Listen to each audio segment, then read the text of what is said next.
Assalamu alaikum students. Hope you all are fine by the grace of Almighty Allah. Today we are going to start our lesson Verbs Introduction. So open your English the grammar tree book and come at page number 48. First, student, what is a verb? It is a part of a speech. Okay, and verb is a word which shows an action. ठीक है, verb वो word होता है जो कि कोई action कर रहा होता है. यही पढ़ा है हमने और ये हमारे पास एक part of speech है. So ये तो थी एक verb की definition, but अब हम सबसे पहले जो आपकी बुक में है exercise A given है, in which use the word correct form of verbs in the brackets to fill in the blanks.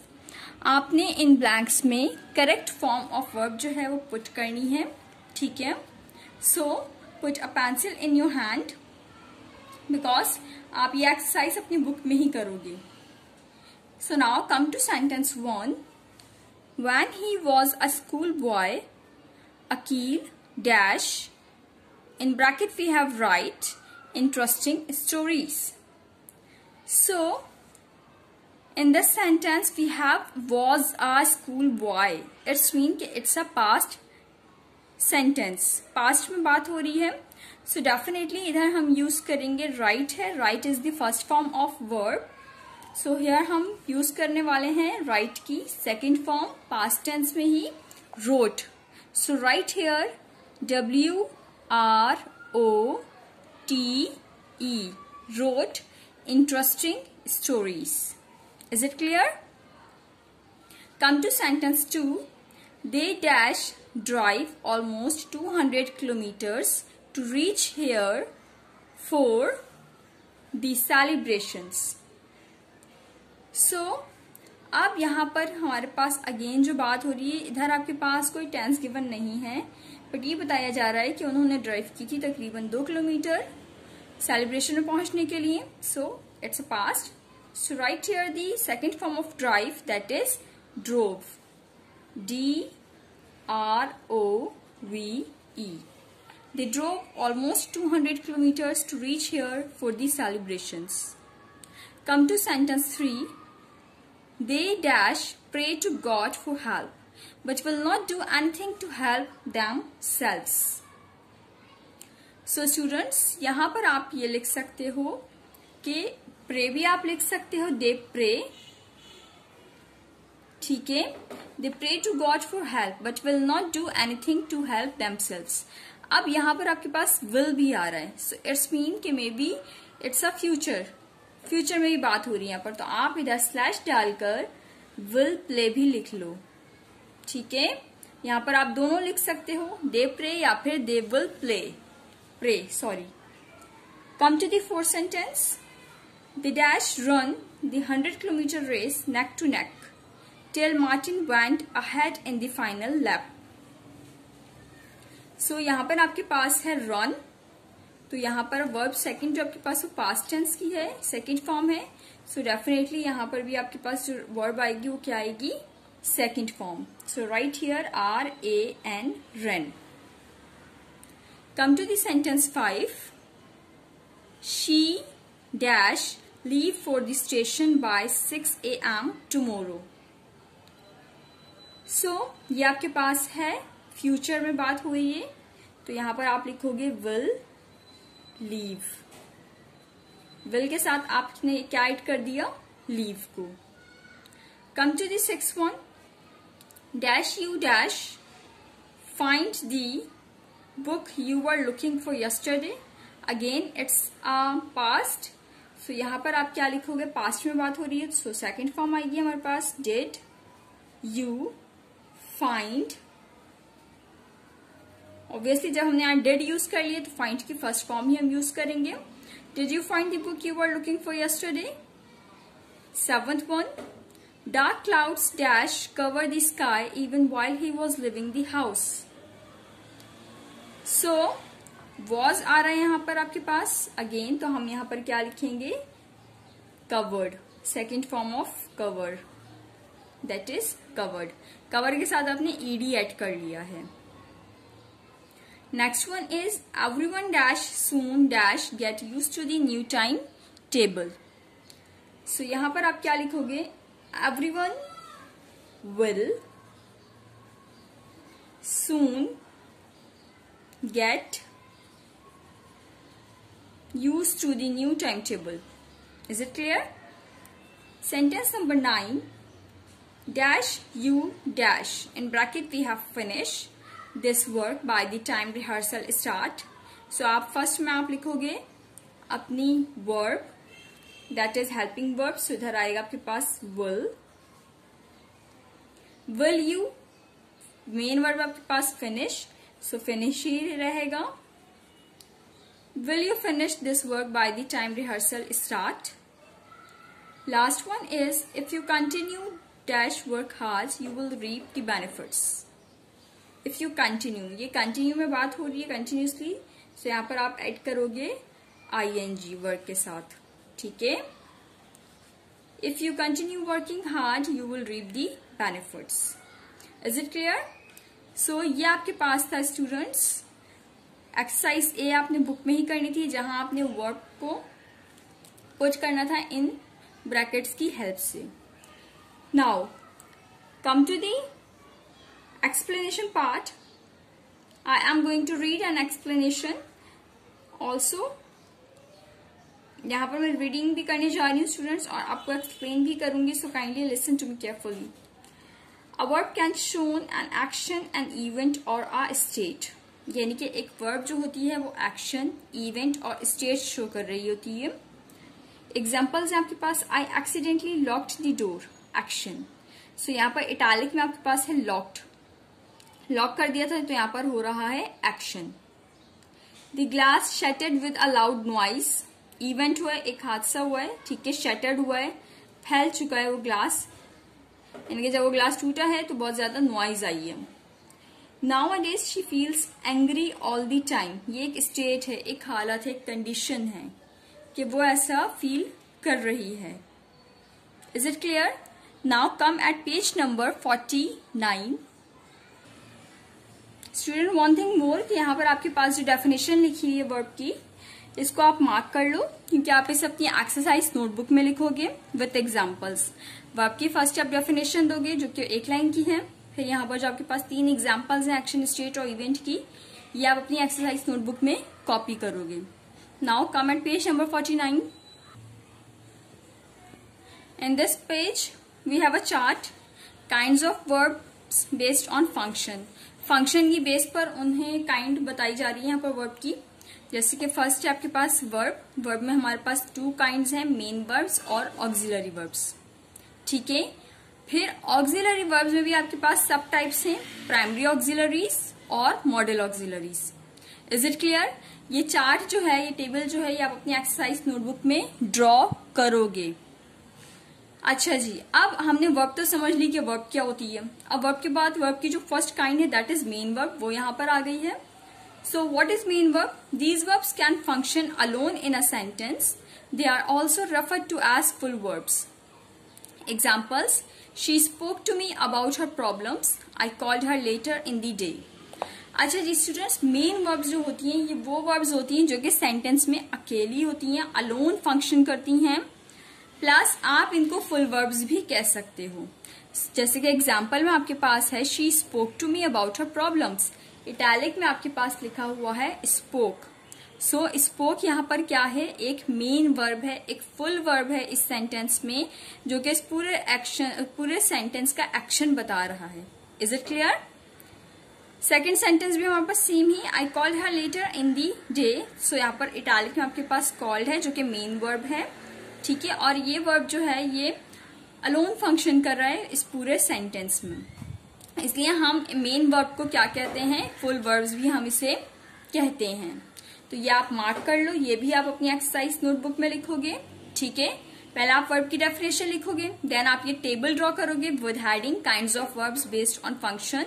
ये पूरा यहाँ से आप ये पूरा टेबल ड्रॉ कर लोगे, ठीक है। देन आप मेन वर्ब्स की हेडिंग डालकर मेन वर्ब्स के बारे में लिखोगे। फिर आपके पास आ जाता है वर्ब की second kind, that is auxiliary verbs. Auxiliary verbs क्या होता है? This category includes all those verbs that often function as helping verbs for the main verbs. These have 2 सब क्लासेस.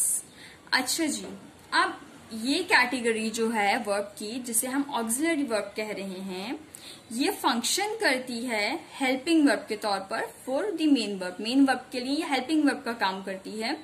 इसमें भी हमारे पास 2 क्लासेस हैं. अभी हमने पढ़ा था primary and modal auxiliaries. So primary auxiliaries क्या हैं? These can function both as helping verbs and full verbs. They include be, have and do. It's mean के प्राइमरी ऑक्सिलरीज वो वर्ब की काइंड है, वो ऑक्सिलरी वर्ब की kind है जो कि हेल्पिंग वर्ब के तौर पर भी काम कर रही होती हैं और फुल वर्ब के तौर पर भी काम कर रही होती हैं. यानी कि उसमें एक्शन भी हो रहा होता है और उसमें हेल्पिंग वर्ब्स भी हम यूज कर रहे होते हैं. सो हम ऐसी काइंड ऑफ वर्ब को कहते हैं प्राइमरी ऑक्सिलरीज. एग्जाम्पल है आपके पास, she is not listening to me. इधर एज हेल्पिंग वर्ब जो है, हेल्पिंग वर्ब हमारे पास है इज और मेन वर्ब है हमारे पास लिसनिंग. ठीक है. सो यहां पर ये दोनों के तौर पर फंक्शन कर रही है.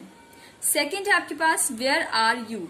यहां पर आपके पास क्या है? आर, जो कि एक हेल्पिंग वर्ब है और वो इस सेंटेंस में क्या फंक्शन कर रहा है? As a main verb. Is it clear? बाकी सेंटेंसेस में भी यही हो रहा है कि आपके पास हेल्पिंग वर्ब भी है और मेन वर्ब भी है. और कुछ सेंटेंसेस ऐसे होंगे जहां आपके पास सिर्फ मेन वर्ब का ही आप इस्तेमाल कर रहे हो हेल्पिंग वर्ब को लेकर. सो इस कैटेगरी को हम कहते हैं ऑक्सिलरी वर्ब की प्राइमरी ऑक्सिलरीज.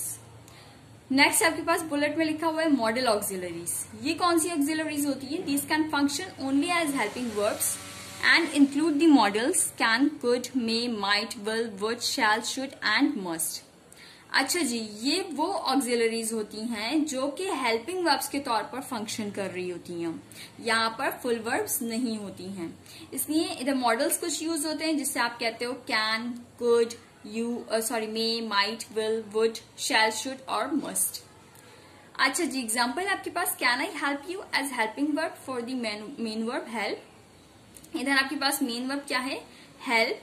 लेकिन यहाँ पर आप कैन यूज कर रहे हो एज अ मॉडल ऑक्सिलरी जो कि आपका हेल्पिंग वर्ब है. Is it clear? कैन आपके पास मॉडल ऑक्सिलरी जिसे आप हेल्पिंग वर्ब के तौर पर यूज कर रहे हो. सो स्टूडेंट्स, आपने यहाँ पर मेन वर्ब तो लिखोगे. पहले आपको अगेन मैं रिपीट कर रही हूँ आपका रिटन वर्क ताकि कोई मिस्टेक ना हो. आप इस चैप्टर को जब स्टार्ट करोगे पहले आप वर्ब की डेफिनेशन लिखोगे जो कि पेज नंबर 48 पर आपको मार्क करवाई गई है विद एग्जाम्पल. नेक्स्ट आप 49 पेज से लिखोगे kinds of verbs based on function. पूरा चार्ट ड्रॉ करोगे. फिर आप मेन वर्ब्स लिखोगे, डेफिनेशन, एग्जाम्पल. देन आप ऑक्सिलरी वर्ब्स लिखोगे जिसमें आप प्राइमरी ऑक्सिलरीज, मॉडल ऑक्सिलरीज ये सब लिखोगे विद एग्जाम्पल. इट्स मीन के पूरा आप लिखोगे ऑक्सिलरी वर्ब से मेन वर्ब गो तक. Is it clear? Now next है आपके पास Exercise B. In the sentences given below, identify the main verbs and the auxiliary verbs. One has been done as an example. Students, यहाँ आपके पास sentences given है जहां आपने identify करना है कि आपके पास main verb कौन सी है और auxiliary verb कौन सी है. फर्स्ट आपके लिए कर लिया गया है आपकी बुक में. फर्स्ट सेंटेंस हम देख लेते हैं. You should have helped your mother. सो यहाँ पर आपके पास जहां पर एक्शन हो रहा है वो क्या है? आपके पास मेन वर्ब इस सेंटेंस में, दैट इज हेल्प्ड. और ऑक्सिलरी आपके पास क्या है? Should have. Is it clear कि यहाँ पर आपके पास मॉडल वर्ब भी यूज हो रहा है, प्राइमरी ऑक्सिलरी भी यूज हो रही है. सो इधर हमने लिख दिया है ऑक्सिलरी, देन शुड के बाद कॉमा और हैव. Is it clear? ये एक्सरसाइज आप अपनी बुक कॉपी में करोगे. एक्सरसाइज नोटबुक में ये एक्सरसाइज आप करोगे. ठीक है, जिसमें आपके पास 4 सेंटेंसेस ही गिवन है, बाकी के सेंटेंसेस हम कॉपी में करते हैं. सेकेंड सेंटेंस है students, how many books have you bought. ठीक है, तो इधर आपके पास मेन वर्ब है बॉट जो कि यहाँ पर लिख दिया गया है और ऑक्सिलरी वर्ब है यहाँ पर आपके पास have. Is it clear? Now come to the third sentence, you could have easily done it. अब यहाँ पर आपने मेन वर्ब और ऑक्सिलरी वर्ब बतानी है. सो यहाँ पर आपके पास पहले हम मेन वर्ब लिख लेते हैं अकॉर्डिंग टू द पैटर्न जो हम फॉलो करते आ रहे हैं सेंटेंस 1 से. मेन वर्ब है यहाँ पर आपके पास डन, ठीक है, क्योंकि यहाँ पर क्या हो रहा है, एक एक्शन हो रहा है जो कि एक फुल वर्ब है। और अब यहाँ पर हमारे पास ऑक्सिलरी हम देख लेते हैं क्या है, क्योंकि हमें यही फाइंड आउट करना है, ऑक्सिलरी और मेन वर्ब। सो ऑक्सिलरी है आपके पास कुड, हैव। कुड आपके पास क्या है, मॉडल ऑक्सिलरी, और हैव आपके पास क्या है, primary auxiliary. Is it clear? Come to the next sentence. Please have all your clothes collected from the dry cleaners by evening. So यहाँ पर आप फर्स्ट अपना मेन वर्ब लिखोगे। मेन वर्ब है आपके पास, कैसे स्टूडेंट्स, एनी गेस? जी, कलेक्टेड, ठीक है, यहाँ पर एक एक्शन हो रहा है, मेन वर्ब है ये। और आपके पास ऑक्सिलरी वर्ब है यहाँ पर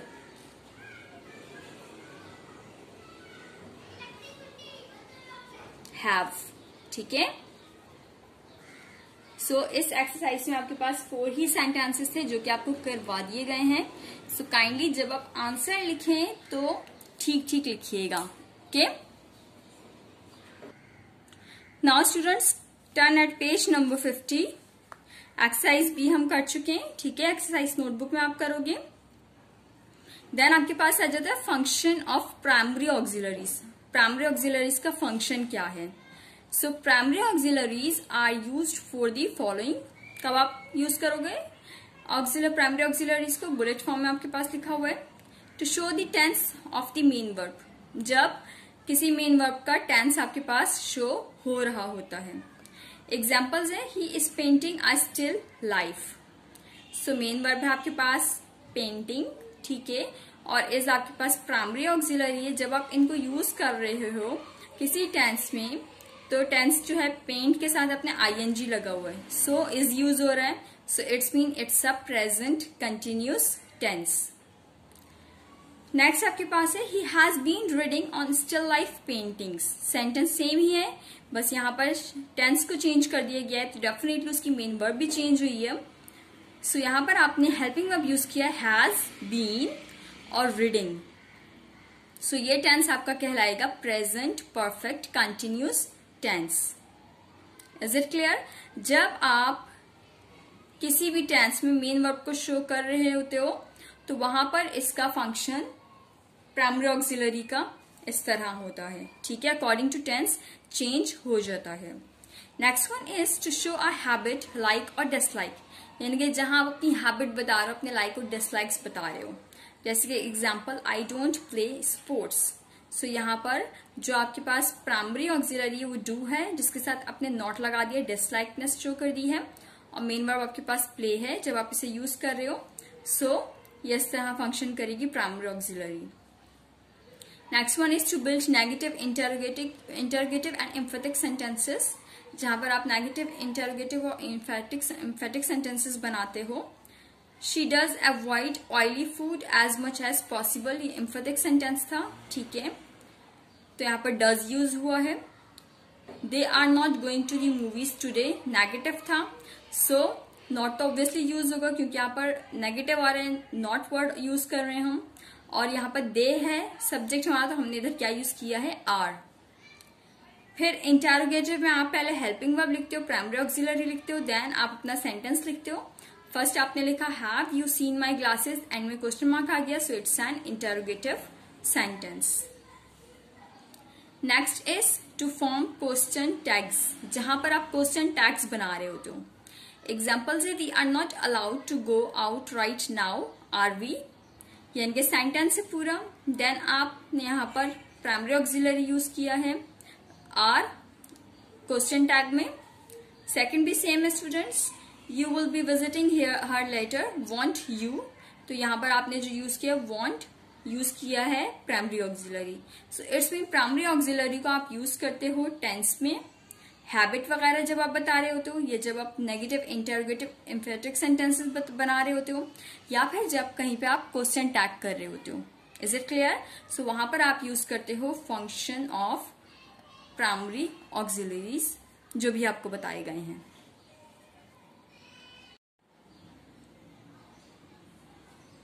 स्टूडेंट नेक्स्ट है आपके पास kinds of verbs based on structure.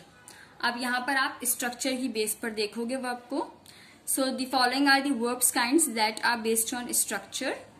First है आपके पास रेगुलर वर्ब और सेकंड है आपके पास इर्रेगुलर वर्ब्स। रेगुलर वर्ब क्या होती हैं? These are verbs whose simple past and past participle forms consistently have the same ending d or ed. The majority of English verbs are regular. Regular verbs वो verbs होती हैं जहां पर आप simple past और उनका पास्ट पार्टिसिपल फॉर्म्स जो हैं वो सेम ही एंड हो रहे होते हैं डी या फिर ईडी पर। Is it clear? और आप अगर अपनी इंग्लिश उठाकर देखो, यानी कि इंग्लिश अगर हम देखते हैं तो उसमें मेजॉरिटी ऑफ वर्ब्स जो है हमारे पास क्या है? रेगुलर हैं। अच्छा जी, इर्रेगुलर वर्ब्स क्या होता है? These are verbs whose simple past and past participle forms can not be predicted from their base form. In most cases, the irregular verbs have different endings in their simple past and past participle forms.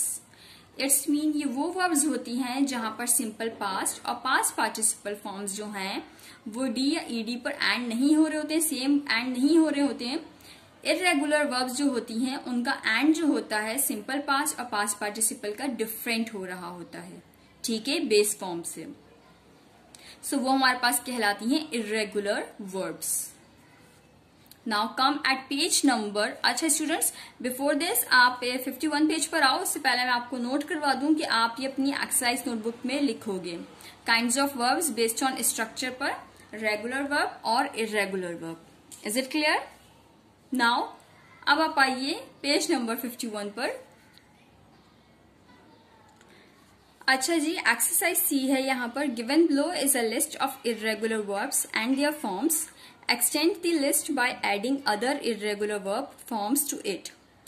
यहाँ पर एक आपके पास irregular verbs की list है, जैसे कि भी मैंने आपको बताया था कि इर्रेगुलर लिस्ट में जो बेस फॉर्म होगी उसका सिंपल पास्ट और पास्ट पार्टिसिपल बिल्कुल डिफरेंट होगा। और रेगुलर वर्ब में क्या होता है स्टूडेंट्स, हम बेस फॉर्म में ही ऐड कर देते हैं सिंपल पास्ट पास्ट पार्टिसिपल में डी या फिर ईडी। सो ये आपके पास जो लिस्ट है वो इर्रेगुलर वर्ब्स की है और उसकी फॉर्म्स गिवन है। सो आपने इस लिस्ट को ऐड करना है, ठीक है, थोड़ा सा इसके अंदर और आपने बेस फॉर्म उनकी सिंपल पास्ट और पास्ट पार्टिसिपल फॉर्म्स ऐड करनी है और इस लिस्ट को बड़ा करना है। तो ये आपको प्रोवाइड मैं करूंगी, ठीक है। आप सब पहले तो ये अपने पास लिख लोगे अपनी एक्सरसाइज नोटबुक में, फिर बाकी जो आपके पास होमवर्क आएगा उसमें आपको ये मिल जाएगा कि आपने अपनी इस लिस्ट को किस तरह एक्सटेंड करना है। आपके पास ये 6 सेंटेंसेज हैं, बाकी के सेंटेंसेज मैं आपको गिवन करूंगी, मैं आपको दूंगी। Is it clear? Now next one is kinds of verb based on meaning. अब हमारे पास है बेस्ड ऑन मीनिंग। वर्ब्स की काइंड आ गई है मीनिंग के बेस पर। So first one is dynamic verbs. These verbs describe an action performed by the subject. ये वो वर्ब्स होती हैं जो कि ये बताती हैं कि एक्शन जो है वो किसने परफॉर्म किया है, सब्जेक्ट ने। एग्जाम्पल है he gave a very interesting lecture, यानी कि किसने दिया interesting lecture, he is a subject, उस ही ने दिया है। सो आप ये लिखोगे अपनी एक्सरसाइज नोटबुक में kinds of verb based on meaning, dynamic verb की डेफिनेशन विद एग्जाम्पल। नेक्स्ट आपके पास आ जाता है स्टेटिव वर्ब्स। ये कौन सी वर्ब्स होती हैं students? Let's see. These verbs describe a state or condition which normally does not have a beginning and end, unlike an action which begins at a time and ends at time. ये वो verbs होती हैं जहां पर कोई state या condition जिसका ना शुरू होने का पता होता है और ना उसका एंड का पता होता है, so उसे हम कहते हैं स्टेटिव वर्ब्स। एग्जाम्पल है आपके पास, I know that you like pizza. अच्छा जी, अब वो कह रहे हैं I know that you like pizza. So यहाँ पर आपके पास इस में जो स्टेट या जो कंडीशन है इसमें वर्ब का नहीं पता चल रहा कि शुरू कहाँ हो रही है, एंड कहाँ हो रही है। So that's called stative verbs. तो आप kinds of verb based on meaning में ये दोनों काइंड्स ऑफ वर्ब्स जो हैं जो मीनिंग के बेस पर हम इसे डिफरेंशिएट करें, या आप पूरा अपनी एक्सरसाइज नोटबुक में कॉपी कर लोगे, ठीक है। नेक्स्ट आपके पास आ जाता है टेंस एंड एस्पेक्ट। अच्छा जी, the various verb form give us twofold information about the action performed by the subject. अब यहाँ पर हमारे पास इंफॉर्मेशन हमें मिल रही होती है सब्जेक्ट के एक्शन से जो उसने परफॉर्म किया है। किस किस तरह मिल रही होती है? The time of the action, कि एक्शन किस टाइम हुआ है, and the state of the action, के एक्शन की उसका स्टेट क्या थी, हालत क्या थी। सो टाइम ऑफ एक्शन क्या होता है students, considered from the moment of speaking the action could be in the past, present और फ्यूचर। यानी कि हमें यहाँ पर ये पता चलता है कि स्पीकर जो है, जो बोल रहा है, जो एक्शन हो रहा है, वो प्रेजेंट में हुआ है, पास्ट में या फिर फ्यूचर में। सो यहाँ पर आपको पता चल जाता है एक्शन, पता चल जाता है आपको टाइम का कि आज, कल या फिर गुजरे हुए कल में उसने किया है। नेक्स्ट आपके पास आ जाता है the state of the action, कि एक्शन की स्टेट क्या थी। The action could be complete, perfect at the moment of speaking और it still be going on continuous. यानी कि वो जो एक्शन हुआ है वो कंप्लीट हो चुका है या फिर वो अभी भी उस पर काम हो रहा है, ये चल रहा है वो, या फिर वो कंटिन्यूस है। तो इस तरह हमें एक्शन की स्टेट मालूम हो जाती है। सो आप ये भी अपनी एक्सरसाइज नोटबुक में कॉपी करोगे, टेंस एंड एस्पेक्ट, कि एक्शन कब हो रहा है टाइम का, प्रेजेंट, पास्ट या फ्यूचर में, या फिर एक्शन की स्टेट क्या है, हो चुका है या फिर हो रहा है। ठीक है स्टूडेंट्स, ये भी आप अपनी एक्सरसाइज नोटबुक में लिखोगे। Now turn eight page number 52। Students, a combination of these three tenses and two aspects mentioned above given us the following commonly used 12 forms of verb. So यहाँ पर आपके पास एक कॉम्बिनेशन है टेंसेस का, ठीक है, जहां पर आपको पता चल रहा है कि हमारे पास 12 फॉर्म्स ऑफ वर्ब हो जाते हैं। फर्स्ट आपके पास है सिंपल पास्ट, पास्ट का टेंस है जिसमें आप सिंपल, कंटिन्यूस, परफेक्ट और पास्ट परफेक्ट कंटिन्यूस यूज करते हो। सेम आप फिर आपके पास प्रेजेंट में भी और फ्यूचर में भी आप यही करते हो, simple present, simple future, present continuous, future continuous, present perfect, future perfect and then present perfect continuous, future perfect continuous. So इस तरह हमारे पास जो टेंसेस हो जाते हैं वो कितने हो जाते हैं, 12, जिसमें आप रेगुलर और irregular forms of verb use करते हो। So next one is study the table below and fill in the blank spaces with sentences which show the specified tense and aspect correctly. So यहाँ पर आपके पास एक table given है, ठीक है, इन spaces में आपने इन सेंटेंसेस को कंप्लीट करना है अकॉर्डिंग टू द टेंस। सो ये एक्सरसाइज आप अपनी बुक में ही करोगे। So students put a pencil in your hand, और ये एक्सरसाइज हम अपनी बुक में ही करेंगे। फर्स्ट आपके पास है सिंपल, ठीक है, सिंपल का प्रेजेंट आपके पास गिवन है, शी प्लेज दी पियानो। अब यहां पर आपने इसका पास्ट बनाना है क्योंकि फ्यूचर ऑलरेडी इस ब्लैंक में फिल हुआ है। सो अब आप इसका पास्ट कैसे बनाओगे, पास्ट में हम क्या करते हैं स्टूडेंट, हम सब्जेक्ट लेते हैं, वर्ब की सेकंड फॉर्म लेते हैं, जो मेन वर्ब है उसकी सेकंड फॉर्म, और ऑब्जेक्ट लिख देते हैं। सो राइट हियर शी। अब आपके पास इधर हेल्पिंग वर्ब, मेन वर्ब क्या है, प्लेस, प्ले है तो आप इधर प्लेड कर दोगे, ईडी लगा दोगे। ऑब्जेक्ट आपके पास क्या है, दी पियानो, ठीक है। तो यहां पर ये बन चुका है इसका past, she played the piano. और फ्यूचर आपके पास ऑलरेडी गिवन है, she will play the piano, जहां पर आपके पास सब्जेक्ट है, विल आप यूज करो, वर्ब की फर्स्ट फॉर्म और object. Now come to the present perfect, आपने अभी तक देखना है। जैसे आप प्रेजेंट परफेक्ट आप लिखोगे, सो प्रेजेंट परफेक्ट में आप क्या लिखते हो, आप सब्जेक्ट लिखते हो जो कि आपके पास क्या है, शी। हेल्पिंग वर्ब अब हम यहां पर लगाएंगे हैज, ठीक है। और मेन वर्ब आपके पास क्या है स्टूडेंट्स, प्ले। और यहां पर आप कौन सी फॉर्म ऑफ वर्ब यूज करोगे, प्ले की third form. So right here played. Object आपके पास क्या है, the piano. So right here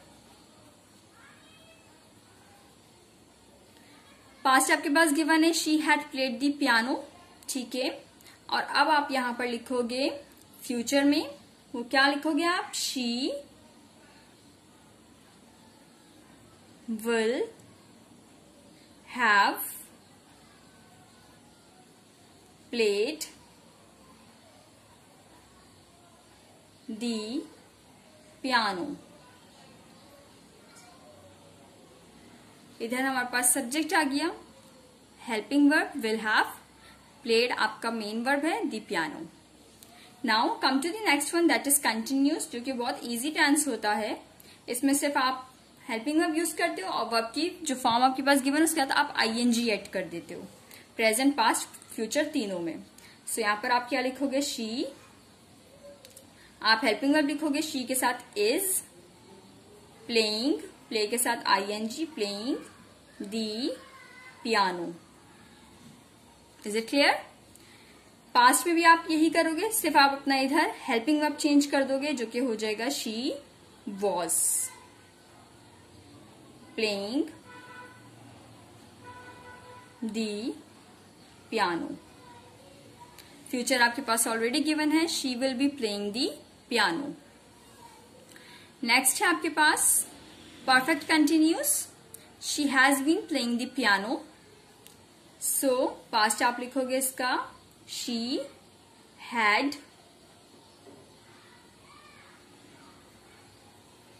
same आ जाएगा पूरा, been playing the piano. Is it clear? ये एक्सरसाइज आपने अपनी स्टूडेंट्स बुक में ही करनी है और होपफुली आप ये कर भी चुके होंगे। अच्छा जी, नेक्स्ट है आपके पास thus while many verb seem similar at first look their usages shows have different they are in meaning. कुछ वर्ब्स ऐसी होती हैं स्टूडेंट्स जो कि देखने में तो सेम होती हैं, यानी कि आप उनको जब स्पेल करोगे तो सेम होंगी, प्रोनाउंसिएशन भी उनका सेम होगा, लेकिन जब आप उनका यूज करोगे तो आपके पास डिफरेंट मीनिंग आएंगी। जैसे कि आपके पास यहाँ पर बेयर और बेयर लिखा हुआ है, लेकिन ये दोनों बेयर के मीनिंग्स जो वो चेंज हैं। जैसे कि to bear means to carry as well as tolerate, when bear means to carry we write thus, यानी कि जब आप बेयर कर रहे हो टू बेयर जब आप यूज कर रहे हो सो इट्स मीन आप उसके मीनिंग ले रहे हो टू कैरी, ठीक है, या फिर टॉलरेट करना, बर्दाश्त करना।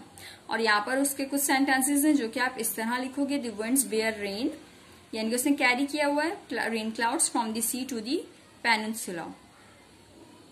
क्लियर है? सेकेंड आपके पास है when to bear means to tolerate we use it thus. जब आप इसमें टॉलरेट के मीनिंग में यूज करोगे सो वो होगा I don't know how she can bear all that grumbling from her sister. So यहाँ पर जो आप प्रोनाउंसिएशन कर रहे हो, जो आपकी स्पेलिंग है वर्ब की, वो सेम है, but when we use in a sentence so they looks different in meaning. Is it clear? So यहाँ पर एक बेयर की आपके पास एग्जाम्पल थी। फर्स्ट सेंटेंस में आपके पास बेयर की मीनिंग है टू कैरी करना, ठीक है, और सेकेंड में आपके पास है टॉलरेट करना, बर्दाश्त करना। सो यहाँ पर ये आप जस्ट फॉर अंडरस्टैंडिंग आपके लिए दिया हुआ है, आपने इसे लिखना नहीं है अपनी एक्सरसाइज नोटबुक में। Now come to exercise E, जो कि आप अपनी नोटबुक में करोगे। So put a pencil in your hand, क्योंकि पहले आप अपनी ये एक्सरसाइज बुक में करोगे।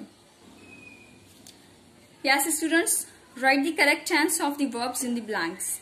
यानी कि अगेन आपने जब चैप्टर स्टार्ट किया था तो भी आपके पास कुछ ऐसी वर्ब्स थी दी हुई ब्रैकेट में जिनको आपने ब्लैंक्स में फिल किया था, और चैप्टर एंड पर भी यही है। सो पहले आप इस एक्सरसाइज को अपनी बुक में करोगे, ठीक है, क्योंकि आप ब्लैंक्स गिवन है, यहां से आप करोगे, देन आप इसको अपनी एक्सरसाइज नोटबुक में कॉपी कर लोगे। फर्स्ट सेंटेंस है आपके पास she dash lie awake the whole night in excitement. So lie का जो होगा फर्स्ट फॉर्म क्या होगा, lay. She lay awake the whole night in excitement, क्योंकि ना इसमें कोई पास्ट टेंस है ना ही फ्यूचर, ये प्रेजेंट की बात हो रही है। सो इसलिए हमने इसमें प्रेजेंट सिंपल की बात हो रही है, तो इसलिए हमने इसमें वर्ब की फर्स्ट फॉर्म यूज की है। Come to the second one, the cold dash the fever. अच्छा, अब इधर हमें बता दिया गया है कि हमने क्या करना है, हमने प्रेजेंट परफेक्ट टेंस का फ्रीज यूज करना है। सो प्रेजेंट परफेक्ट में आप हेल्पिंग वर्ब क्या ये लेते हो, हैज या फिर हैव। अब यहाँ आपके पास सब्जेक्ट क्या है, सिंगुलर है, सो इसलिए हम इधर लेंगे हैज, और वर्ब की कौन सी फॉर्म लेते हो, थर्ड फॉर्म, तो freeze, froze, frozen. So the third form of freeze is frozen, right here. The cold has frozen the river. Next one is he dash hang his shirt in the wardrobe immediately. आपके पास इधर है hang, so we use here the second form of hang, that is hung. He hung, H-U-N-G, hung his shirt in the wardrobe immediately. Next one is, do you think we can start once the sun dash rise? So यहाँ पर आप लिखोगे सन के साथ present की बात हो रही है, डेफिनेटली क्योंकि यहाँ पर डू यूज हो रहा है, सो आप लिखोगे यहाँ पर राइजेस। राइज के साथ आप लिख दोगे एस को आप ऐड कर दोगे। Now come to the next one. The thief dash flee on hearing the coming of footsteps. So यहाँ पर आपके पास जो है वो flee लिखा हुआ है. So यहाँ पर आप flee की लिखोगे fled, FLED. ठीक है. Come to the next one. He dash used present perfect tense of cling to the cliff dangling dangerously for over an hour. यहाँ पर आप प्रेजेंट परफेक्ट टेंस यूज करोगे और आपके पास जो वर्ब गिवन है वो है क्लिंग. सो प्रेजेंट परफेक्ट में आप क्या यूज करते हो? ऊपर जो हमने यूज किया था हैज, और वर्ब की third form that is clung, CLUNG. Next one is he dash use present perfect tense of bite more than he can chew. यहाँ पर आप प्रेजेंट परफेक्ट टेंस यूज करोगे, बाइट आपके पास गिवन है. सो अगेन आप क्या लिखोगे? Has bitten, BITTEN. Number 8 is he dash strike at the mosquito swarming around him. So strike है. So strike की जो फॉर्म होती है struck, वो लिख दोगे आप. Next one is the Indus dash present perfect tense का फ्लो यूज करोगे. Down the Himalayas for centuries. So again आप लिखोगे the Indus has flown down the Himalayas for centuries. Last one, Dilawar's horse Chital dash past perfect tense use करोगे bear him away to safety from the battlefield. अच्छा, अब यहां पर आपके पास जो है वो पास्ट परफेक्ट का यूज करना है आपने बेयर, तो आप क्या लिखोगे? Had borne, BORNE him away to safety from the battlefield. Clear है? ये एक्सरसाइज यहाँ पर कंप्लीट हो गई है. अगेन आई एम रिपीटिंग कि आप पहले ये बुक में करोगे, जो कि आप कर चुके होंगे होपफुली, एंड देन आप इसे अपनी एक्सरसाइज नोटबुक में कॉपी कर लोगे. सो यहाँ पर आपका चैप्टर हो जाता है कंप्लीट. Thank you.